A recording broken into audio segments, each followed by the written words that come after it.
Hello students, welcome to रोशन की class YouTube channel. Students, आप सभी का आज की इस वीडियो में एक बार फिर से बहुत बहुत स्वागत है। आज की इस वीडियो में हम देखेंगे एनसीईआरटी क्लास 8th के आपके विज्ञान के बुक से आपके अध्याय 8 जिसका नाम है कोशिका संरचना एवं प्रकार्य। इस वीडियो को स्टार्ट करने से पहले आप लोगों के लिए एक छोटी सी इन्फॉर्मेशन है कि अगर आप लोगों को कोई भी किसी भी बोर्ड का, चाहे वो सीबीएसई बोर्ड हो, आईसीएसई बोर्ड हो, यूपी बोर्ड हो, एनसीईआरटी की बुक हो, कोई भी सब्जेक्ट आपको पढ़ना है क्लास 1 से लेके कक्षा 1 से लेके कक्षा 12 तक का, आपका मैथ, साइंस, सोशल साइंस या फिर आपको हिंदी पढ़नी है, कोई भी सब्जेक्ट पढ़ना है आप लोग, तो रोशन की क्लास यूट्यूब चैनल से जुड़ सकते हैं। बिल्कुल फ्री है। नीचे सब्सक्राइब बटन है, उस पर क्लिक करके सब्सक्राइब कर लीजिए। साथ ही साथ बेल आइकन को दबा के रखिए, जिससे यहाँ पे फ्री क्लासेस जो आप लोगों के लिए चल रही हैं डेली बेसिस पे, उसके बारे में आपको पता चलता रहे कि यहाँ पे क्लासेस स्टार्ट हो गई हैं। और अगर वीडियोज़ अच्छी लगे, अगर आप लोगों को कोई स्पेशल चैप्टर पढ़ना भी है तो वो भी आप कमेंट बॉक्स में कमेंट करके बता सकते हैं। मैं 1 से 2 दिन के अंदर आप लोगों को वो चैप्टर स्पेशली पढ़ा दूंगा। और अगर वीडियो अच्छी लगती है मेरी तो प्लीज़ वीडियो को लाइक करिएगा, और ऐसे डेली बेसिस पे वीडियोज़ देखने के लिए रोशन की क्लास यूट्यूब चैनल को सब्सक्राइब करना मत भूलिएगा। तो चलिए शुरू करते हैं आज की वीडियो। आज के चैप्टर का नाम है हमारा कोशिका संरचना एवं प्रकार्य। ये आपके कक्षा एनसीईआरटी के कक्षा 8 के बुक का है, अध्याय 8 विज्ञान की बुक का। तो इस चैप्टर को पढ़ाने से पहले बस आप लोगों से एक छोटी सी रिक्वेस्ट है कि अगर आप लोग ये चैप्टर का क्वेश्चन आंसर देख रहे हैं, आज की वीडियो में क्वेश्चन आंसर मैं कराऊंगा, सारे डिटेल में समझाऊंगा आप लोगों को, तो एक बार चैप्टर जरूर पढ़ लीजिए, खुद से रीड कर लेंगे तो मैं क्वेश्चन आंसर आपको कराऊंगा, तो सारी चीज़ें आपको अच्छे तरीके से समझ में आएंगी। ठीक है, तो यहाँ पे आपने अभी तक इस चैप्टर में जो रीड किया उसमें क्या क्या सीखा उसको एक बार छोटी सरसरी निगाह से देख लेते हैं जल्दी जल्दी। पहला पॉइंट है, अधिकांश जीवों में छोटी संरचनाएं दिखाई देती हैं जिसे अंग कहते हैं। आपके अंदर हाथ होगा, पैर है, आँख है, नाक है, ये सारी चीज़ें क्या हैं? ये अंग हैं हमारे।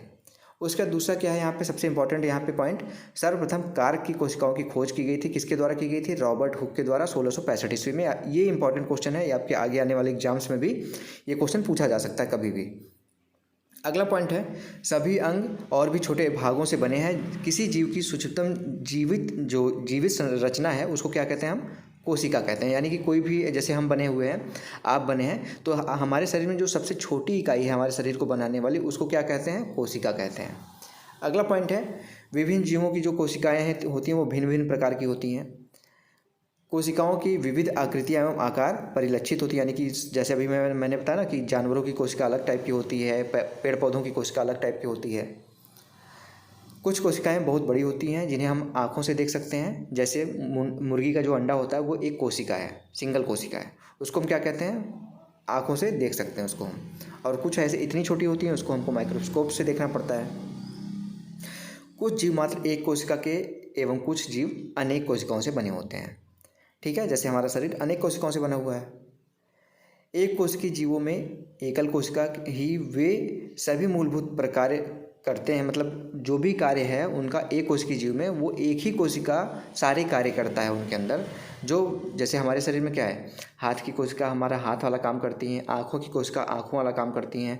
तो उसी तरीके से जो एक कोशिकीय जीव होते हैं वो एक ही कोशिका उनके ये सारे कार्य करती है। कोशिका के 3 प्रमुख भाग होते हैं।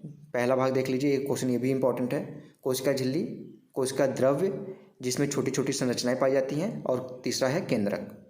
केंद्रक और कोशिका द्रव्य को केंद्रक झिल्ली परस्पर अलग करती है। यानी कि केंद्रक झिल्ली जो होती है वो कोशिका द्रव्य और केंद्रक को अलग करती है। उनके बीच में क्या आता है? केंद्रक झिल्ली आती है। कोशिका जिसमें सुसंगठित केंद्रक नहीं होता, अर्थात केंद्रक झिल्ली अनुपस्थित होती है, क्या कहलाते हैं? प्रोकैरियोटिक कोशिकाएं कहलाती हैं। 2 प्रकार की कोशिकाएं होती हैं, यूकैरियोटिक और प्रोकैरियोटिक। तो जिसमें केंद्रक झिल्ली अनुपस्थित नहीं होती है उसको क्या कहते हैं? प्रोकैरियोटिक कोशिका कहते हैं। अगला यहाँ पे देखेंगे, पादप कोशिका जंतु कोशिका से भिन्न है क्योंकि इसमें कोशिका झिल्ली के बाहर कोशिका भित्ति पाई जाती है। यानी कि कोशिका भित्ति कहाँ पाई जाती है? पादप कोशिकाओं में।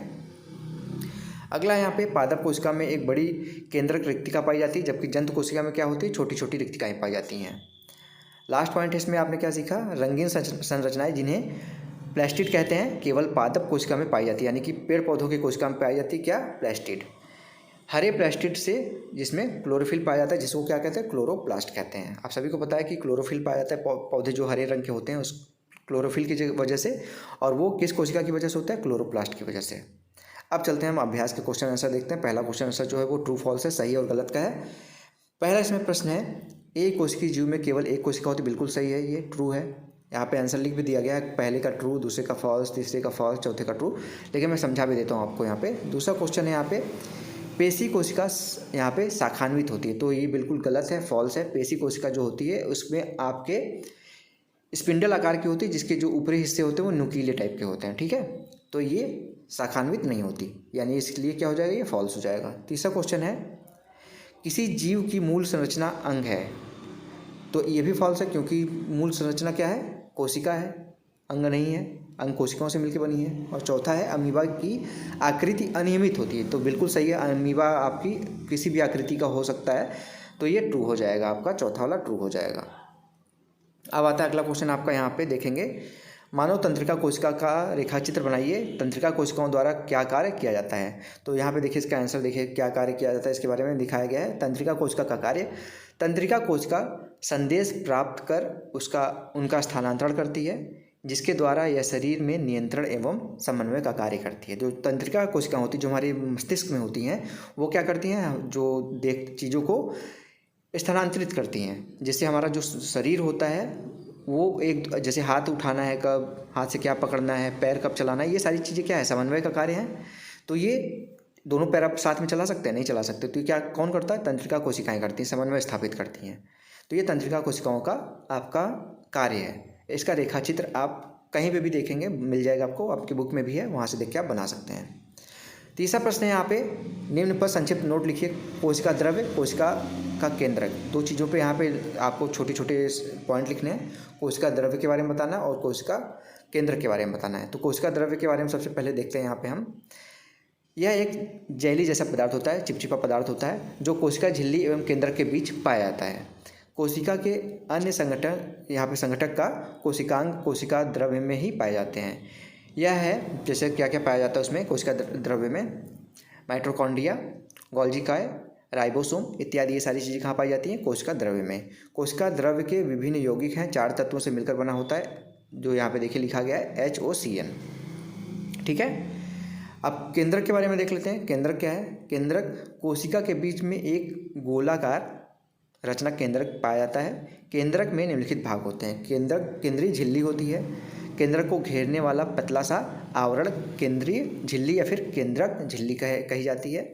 दूसरा है केंद्रीय द्रव्य, केंद्रकीय झिल्ली के अंदर मौजूद तरल पदार्थ, केंद्रीय झिल्ली जो होती है उसके अंदर एक तरल पदार्थ पाया जाता है, ठीक है, जिसे केंद्रीय द्रव्य कहते हैं। और तीसरा है यहाँ पे क्रोमेटिन, केंद्रक में उपस्थित महीन धागों, गुणसूत्र यहाँ पे जो होते हैं आपके मानव के या किसी भी जीव जंतु के जाल को क्रोमेटिन कहते हैं। यह अनुवांशिक पदार्थ है जो माता पिता के गुण को संतान में ले जाता है। कौन ले जाता है, क्रोमेटिन। अगला है केंद्रिका पाई जाती है केंद्र के अंदर। प्रत्येक केंद्रक में न्यूक्लिक अम्लों से बनी, आप यहाँ पे देखिए इंपॉर्टेंट क्वेश्चन है, किससे बनता है केंद्रिका, न्यूक्लिक अम्ल से बना होता है। 1 या 2 केंद्रिका होती हैं, यह प्रोटीन निर्माण कार्य करती हैं। केंद्र के कार्य क्या है, कोशिकीय कार्यों का पर नियंत्रण रखना और माँ बाप के जो गुण होते हैं वो बच्चों में भेजना। तो कोशिका द्रव्य और केंद्र के बारे में आपको पता चल गया। अब चलते हैं आगे, हम बढ़ते हैं, चौथा क्वेश्चन देखते हैं। कोशिका के किस भाग में कोशिकांग पाए जाते हैं। तो यहाँ पे कोशिका के किस भाग में पूछा है कोशिकांग पाए जाते हैं, तो कोशिकांग जो होते हैं कोशिका द्रव्य में पाए जाते हैं, ठीक है, कोशिका द्रव्य के अंदर कोशिकांग पाए जाते हैं। अब पांचवा क्वेश्चन देखिए, अच्छा क्वेश्चन है, इंटरेस्टिंग क्वेश्चन है। पांचवा यहाँ पे देखिए नीचे, पादप कोशिका एवं जंतु कोशिका के रेखाचित्र बनाकर उनमें 3 अंतर आपको बताना है कि पादप कोशिका और जंतु कोशिका पहले तो बनाना है कि पेड़ पौधों की कोशिका कैसी होती है और जंतुओं की कोशिका कैसी होती है, जैसे हमारी कोशिका है, और उनमें 3 अंतर आपको बताने हैं। तो एक साइड देखेंगे यहाँ पे, ये वाला जो है वो पादप कोशिका है, ये आपका जंतु कोशिका है। तो देखेंगे यहाँ पे सबसे पहले देखेंगे एक बाहरी आवरण पाया जाता है। यहाँ पे देखेंगे सबसे बाहर में जो लेयर है, जो ये कोशिका भित्ति इंडिकेट कर रही है, तो पादप कोशिका में सबसे पहले तो कोशिका भित्ति पाई जाती है, ठीक है। अब यहाँ पे देखेंगे जो यहाँ पे आपका केंद्रक यहाँ पे है, यहाँ पे इसका केंद्रक यहाँ पे है, ठीक है। तो इसको देख के बना लीजिएगा। उसके बाद मैं यहाँ पे 3 यहाँ पे दिखा देता हूँ आपको। सबसे पहले यहाँ फिगर में बता देता हूँ क्या क्या है। केंद्रक हो गया आपका, रिक्तिका है जो यहाँ पे देखेंगे दोनों में एक खाली एकदम टोटल है, यहाँ पे ऐसे है, कोशिका झिल्ली यहाँ पे है, और यहाँ कोशिका भित्ति के अंदर कोशिका झिल्ली है जो दूसरा वाला लेयर है, उसका कोशिका द्रव्य है यहाँ पे, इसके अंदर यहाँ पाया जाता है। हरित लवक यहाँ पे प्लास्टिक जो मैंने बताया था जो पाया जाता है, जिससे पेड़ पौधे हरे कलर के होते हैं, जो कि मानव कोशिका में नहीं पाया जाता। तीनों अंतर यहाँ पे देखिए दिखाया गया है। एक तरफ लिखा गया पादप कोशिका यानी कि पौधों की कोशिका, दूसरी तरफ जंतु कोशिका। पादप कोशिका में कोशिका भित्ति होती है, अभी मैंने बताया, जो सबसे बाहरी लेयर होती है, और मानव वाले कोशिका में, जंतु कोशिका में नहीं पाई जाती है। प्लास्टिड पाया जाता है पादप कोशिका में, जो कि जंतु कोशिका में प्लास्टिड नहीं पाया जाता। और तीसरा है पादप कोशिका में रिक्तिकाएँ आकार में बड़ी होती हैं, जबकि जंतु कोशिका में रिक्तिकाएँ छोटी छोटे आकार की होती हैं। ठीक है, आप छठवां क्वेश्चन देखें। अच्छा क्वेश्चन है, ये भी इंपॉर्टेंट क्वेश्चन है। यूकैरियोटिक और तथा प्रोकैरियोटिक में अंतर लिखिए। आपको बताना है कि यूकैरियोटिक और प्रोकैरियोटिक कोशिका जो होती है 2 प्रकार की, उसमें अंतर क्या है। तो पहला देखेंगे यूकैरियोटिक, ऐसी कोशिकाएं जिसमें झिल्ली युक्त सुसंगठित केंद्रक पाया जाता है, उन्हें यूकैरियोटिक या फिर यूकैरियोट्स कहते हैं। यूकैरियोट्स कोशिकाओं में झिल्ली युक्त कोशिकांग पाए जाते हैं, जैसे उदाहरण के लिए जीवाणु, नीले हरे शैवाल। और प्रोकैरियोटिक क्या है, ऐसी कोशिकाएं जिनमें केंद्रक पदार्थ केंद्रीय झिल्ली के बिना होता है, प्रोकैरियोट्स कोशिका कहलाती हैं। प्रोकैरियोट्स कोशिकाओं में झिल्ली युक्त कोशिकांग नहीं पाए जाते हैं, जैसे जंतु और पादप कोशिका। ठीक है, तो हमारे अंदर क्या है, जो प्रोकैरियोट्स हैं, और जो जीवाणु होते हैं, शैवाल होते हैं, उनमें यूकैरियोट्स होते हैं। 7वां क्वेश्चन देखें। कोशिका में क्रोमोसोम अथवा गुणसूत्र कहाँ पाए जाते हैं, उनका कार्य बताना है। तो इसका देखिए आंसर बिल्कुल सरल है। कोशिका में क्रोमोसोम अथवा गुणसूत्र जिसको कहते हैं, केंद्रक में पाए जाते हैं। अभी मैंने बताया केंद्रक में ऊपर कि जो माता पिता के गुण होते हैं वो स्थानांतरित करते हैं, कहाँ पाए जाते हैं, वो केंद्रक में। क्रोमोसोम अथवा जिसको गुणसूत्र के कार्य जो होते हैं, क्रोमोसोम अथवा गुणसूत्र जीन के धारक होते हैं, यानी जीन को वो धारण करते हैं, तथा आनुवांशिक गुणों अथवा लक्षणों को जनक से अगली पीढ़ी यानी माता पिता से बच्चों को अपने स्थानांतरित की जाती हैं।